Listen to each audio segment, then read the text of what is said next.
بسم اللہ الرحمن الرحیم كلا لينبذن في الحطمة وما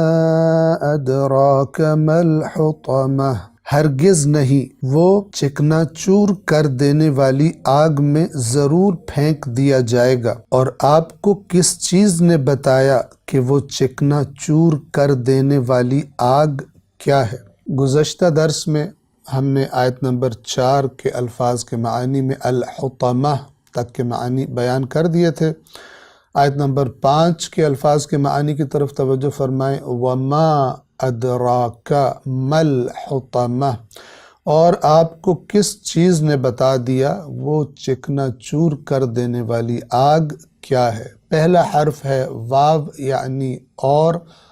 ما بعض اوقات نہیں کے معنی میں استعمال ہوتا ہے، اور بعض اوقات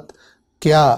یا کس چیز کے معنی میں استعمال ہوتا ہے، اور یہاں پر کس چیز کے معنی میں ہے۔ وَمَا أَدْرَاكَ، اور آپ کو کس چیز نے بتایا۔ أَدْرَاكَ دو حصوں پر مشتمل ہے، ادرا اور کا یعنی تجھے یا آپ کو۔ ویسے اس کا صحیح ترجمہ کیونکہ ایک فرد کے لیے کا آتا ہے تجھے ہوتا ہے، لیکن رسول اللہ صلی اللہ علیہ وآلہ وسلم سے چونکہ ڈائریکٹ مستقیم خطاب ہے قرآن کریم کا، لہذا احترام میں ہم آپ کو کس چیز نے بتایا، آپ کو کس چیز نے خبر دی کہہ کر ہم ترجمہ کر دیتے ہیں، لیکن یہ ذہن میں رہے کہ کا جو حرف ہے وہ ایک کے لیے استعمال ہوتا ہے جس سے ہم بات کر رہے ہوتے ہیں۔ ویسے جب ہم کہتے ہیں کتاب کا تو اس کا مطلب ہوتا ہے تیری کتاب۔ وما ادراک، تجھے کس چیز نے بتایا، آپ کو کس چیز نے بتایا۔ ادرا کے بنیادی حروف دال، را اور یا ہے، اور اس لفظ کا معنی جو اصل معنی ہے وہ ہے کسی چیز کو معلوم کر لینا، لیکن عام معلوم کر لینا نہیں، کوشش کر کے، تدبیر کر کے، تھوڑی زحمت کر کے جس چیز کو معلوم کیا جائے، ایسے معلوم کرنے کو، ایسے جاننے کو عربی زبان میں کہا جاتا ہے الدرایا، کہ جو دال، را اور یا سے بنا ہے۔ ایک علم بھی ہے درایت الحدیث، کہ وہ فرامین کہ جو رسول اللہ صلی اللہ علیہ وآلہ وسلم اور اہل بیت اطہار علیہم السلام کہ جو در حقیقت رسول اللہ ہی کی احادیث کے راوی ہیں اور انہی کے فرامین ہمیں بتاتے ہیں، ان کے فرامین کو سمجھنے کے لیے، پرکھنے کے لیے کہ یہ ان کا ہے بھی فرمان یا ان کا فرمان نہیں ہے، ایک علم وجود میں آیا جس میں حدیث کے متن کو پرکھا جاتا ہے خاص قواعد و ضوابط کی بنیاد پر، اس علم کو کہتے ہیں علم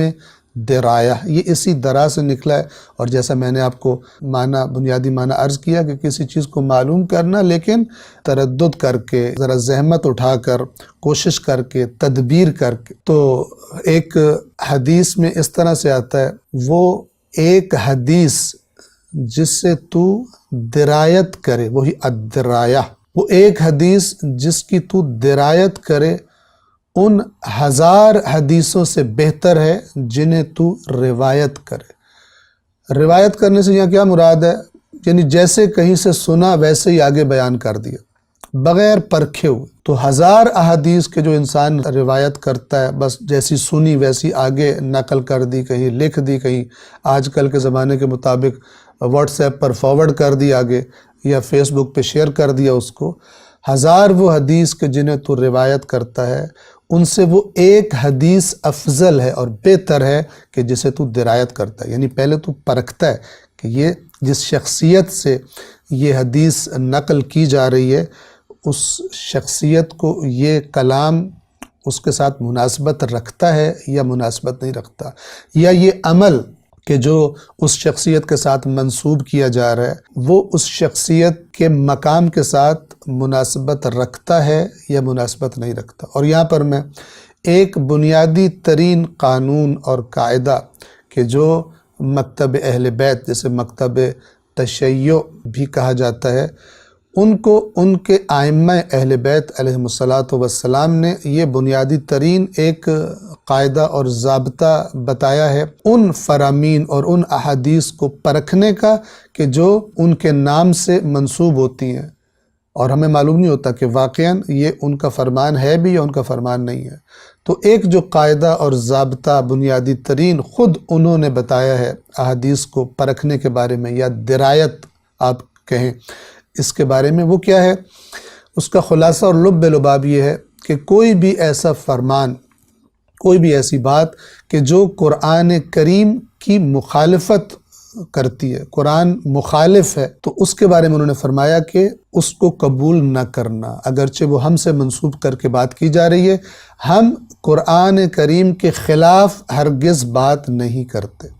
لہذا جو بھی تمہارے پاس کوئی ایسا فرمان ہمارا فرمان کہہ کر بیان کرے کہ جو قرآن کے مخالف ہو، قرآن کے لب و لہجے کے، قرآن کی باتوں کے، قرآن کے فرامین کے مخالف ہو، آیات قرآن کے مخالف ہو، تو تم ہرگز اسے قبول نہ کرنا۔ ہم قرآن کے خلاف، قرآن کی مخالفت میں بات نہیں کرتے۔ تو اگر اس